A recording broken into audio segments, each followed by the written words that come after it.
即便已是寒冬，眼前依旧绿意盎然的一大片池塘，是爱蛙成痴的郭可玉为青蛙们量身打造的舒适聚落。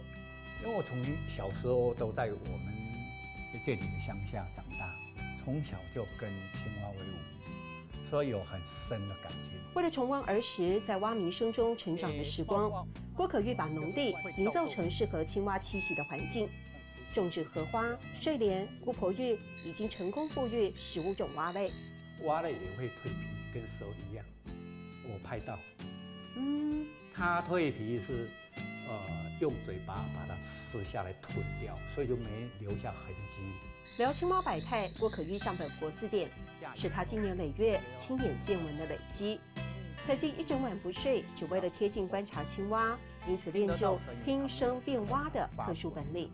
从农历过年以后，一听到外面有水域的地方，就是黑黄檀就在叫，呱呱呱呱呱，还有舟啊，嘎呀嘎嘎哈。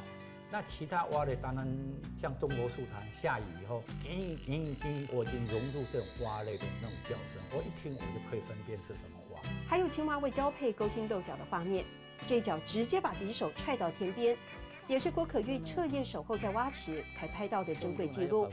蛙池封号果然起来有字。所以虽然大家用蛙池形容你，其实对于你富裕青蛙啦、研究青蛙的一种很大肯定，对不对？做得很厚哦。认真做的巧的，做得很好，认真做就对了，做得很厚哦。认真做的巧的。对，没错。因为爱得透彻，郭可玉想留下脑海中千状万态的青蛙神韵，结合石雕艺术，栩栩如生的呈现他的青蛙世界。做得很厚哦，认真做手黑。做得很厚哦，认真做手黑。